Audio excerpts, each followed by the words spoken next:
What's up? What's going on? Welcome back to the Eclectic Era podcast. I'm here with my good friend and a certified health and wellness coach, Erica. I wish I could bang on something and do like the...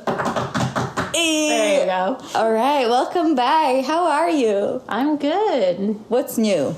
Summertime, so lots of fun stuff. Summertime sadness. Yeah, not really. More like summertime happiness. Yay! Yeah, you have lots of exciting stuff in your personal life, but we won't get into that today. Yeah. I'll question you and interrogate you maybe another time. Okay, sounds good. But today we wanted to talk about, it is kind of, for me, summertime sadness is the sedentary lifestyle that I'm living, that I'm not too thrilled about, and it's making me lazier and lazier and fatter. And I wanted to hear your thoughts on how do you prioritize your health and wellness, because I know you work basically in a sedentary position, so kind of similar to me, but I feel like you're more on top of it, So what do you do to be that way? Well, I was telling you before, this is the first job that I've had where I have to sit for 8 hours. And not only that, but I have to commute too. So you're constantly just sitting, which is not normal. We're not built or born to sit all day. So I do try to, depending on the weather, take walks, because we get 10-minute breaks, or if I feel like I'm getting tired, instead of picking up some sugar, which I do sometimes, but I try to take a walk around the block, maybe 2 walks around the block.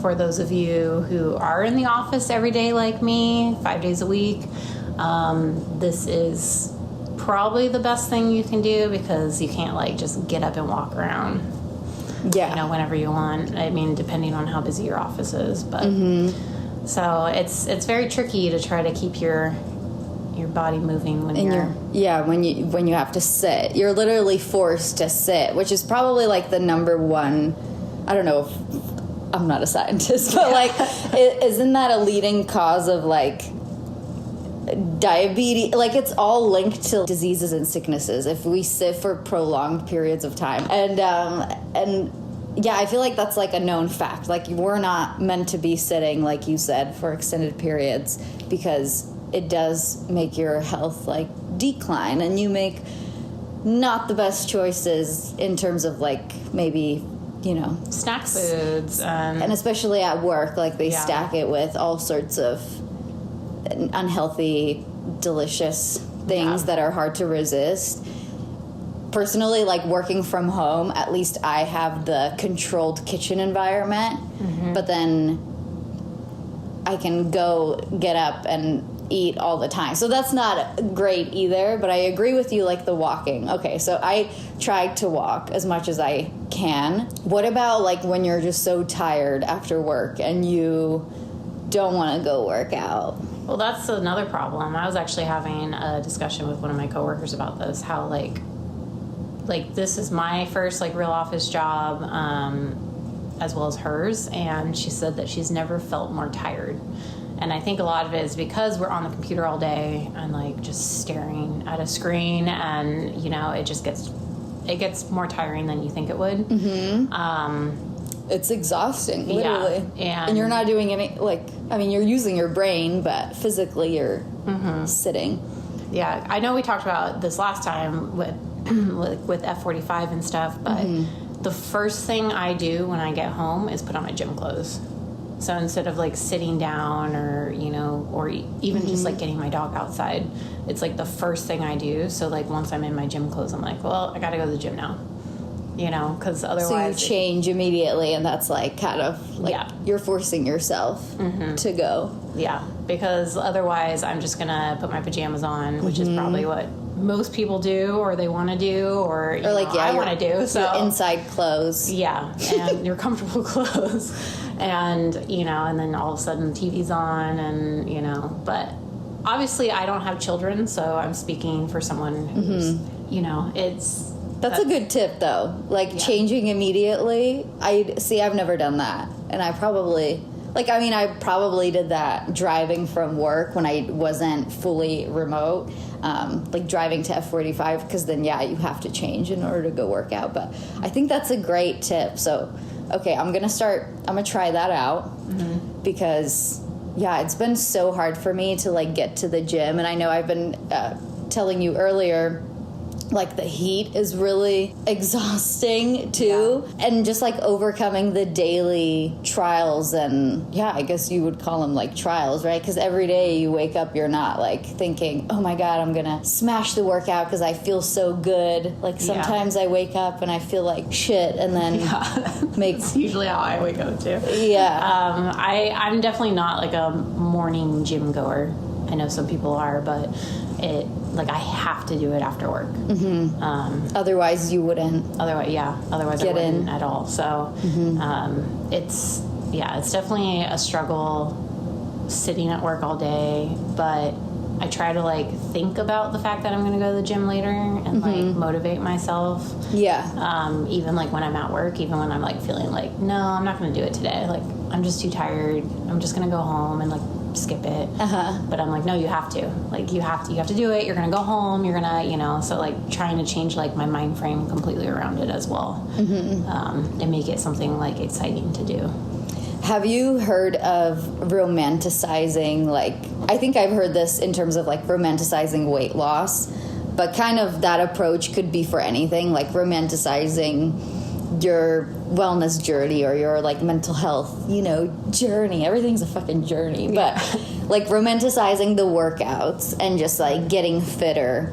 And maybe the reason why it's so hard to, like, be consistent or go to the gym is that, like, personally, maybe my goals are kind of out of whack, or I'm like focusing on the wrong thing. Like my main goal is to lose weight, but not really to be like be healthy. So maybe that's like a thing that a lot of people struggle with. Like they want to get fit for the wrong reasons, and then or they want to get fit today. Like instead of overnight. Recognizing that you have to set small goals for yourself. Because you're going to discourage yourself. You're going to see all these people at the gym who have probably been going for 5+ years, and you're like, why don't I look like that? Why can't I lift like that? Why can't I, do cardio like that? Like, and you're just going to discourage yourself. Whereas, you're instead of thinking that way, you can say, oh, I'm going to do one more rep than I did last time today, or I'm going to go up. In weight one more time, like one more than last time. Yeah. And so those small goals will like motivate you to like continue going, because you're like, well, I did that last time, like what's my next goal? And I think it just kind of gives you something to look forward to. You're like, wow, I did something that I said I was going to do and it worked. And yes. That feels so good when you like do end up going to the gym. Yeah. Even though you like totally didn't want to, and then you feel so accomplished and on top of the world. Yeah, I agree with you.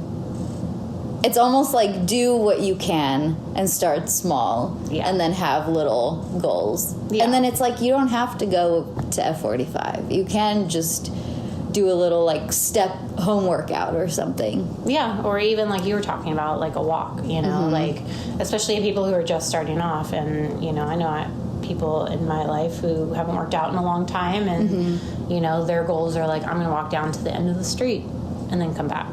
Like that was their goal, and the next time they're gonna go a little farther. Bless their heart. Yeah, so it's like you have to like set these like small goals, because then it like it adds up. Yeah, it really does. So, and I think too, like a lot of it comes to having respecting yourself and loving yourself enough. Know when to, if you're like, I can only speak from my personal point of view. Like when I'm overeating, it's like know when to put it down, because I'm like disrespecting my body and all the work I've put in, and you know what I mean? It's like it comes down to definitely like self-love and having respect for yourself, just to be like, no, I deserve better, and I'm not gonna put myself through another like week or two of feeling lazy and neglecting my wellness and my workouts. Yeah. Well, what a hot take. Thanks. Yeah. I mean, it's thanks for sharing. Of course. I know that, like, because there was a point in my life when I completely stopped working out and I wasn't taking care of myself, and a lot of mental health issues kind of arose from that situation, and I had to start from the beginning again. And it was kind of weird for me because I was used to being athletic like all the time. But I had to actually do 10-minute home workouts, and then I was able to kind of like move up from there and do a little bit more and a little bit more, and like it got me to become more motivated to like kind of prove to myself that I could get back to where I was. And I started taking a bunch of different types of classes because I didn't really know what I was going to enjoy. And, I tried Pilates, I tried spin classes, I just went to the gym myself. And it's really about trying to find something that like motivates you and makes you happy. Some people love running. I'm not a runner.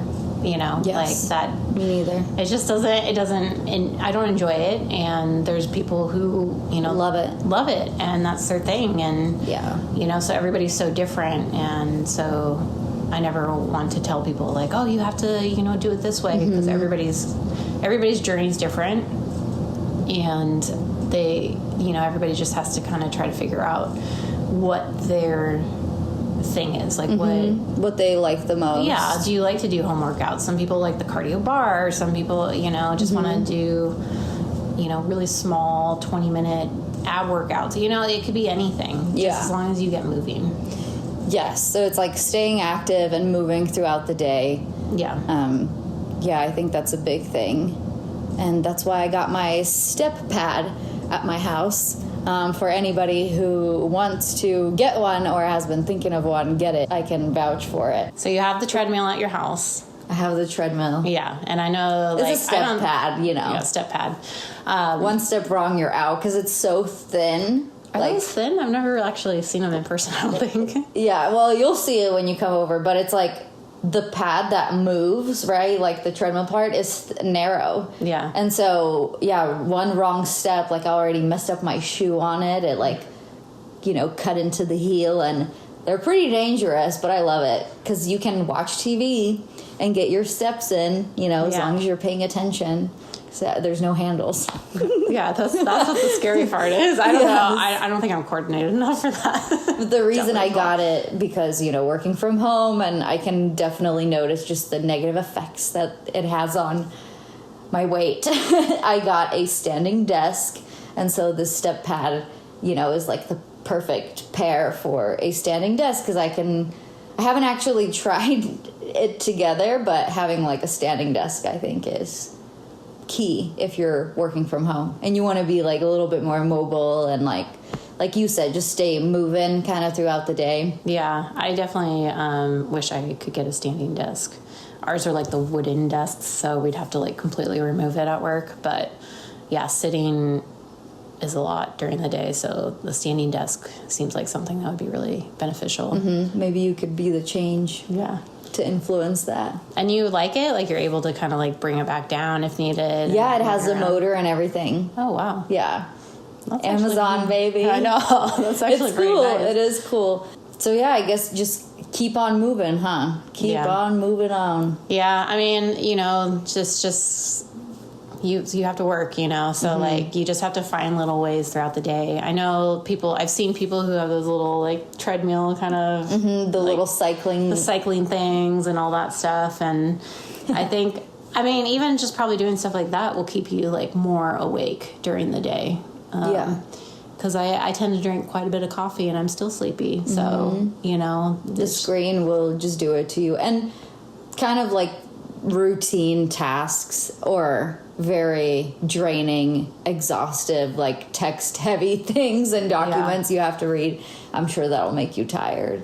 Yeah. So, well, great tips, and thank you for sharing what you do. And I love the tip about changing right after work. I'm definitely going to try that and report back on that later, see if it helped. You have no choice but to go to the gym. I have after, no choice. Or even a walk or wherever you go. The The thing is, too, what if you just exist in your workout clothes? Because you work from home, so you're always in your workout clothes, but you're still, like, a bit lazy and you don't have your, speaking from my personal experience, you don't have your shit dialed in just quite. So well, then maybe just have like your home workout clothes that you stay in, but those ones don't go to the gym with you. The other ones stay in are the pajamas. Great tips. Thank you so much. Do you have anything else to add for me that I need to change right now? No, I think you're doing great.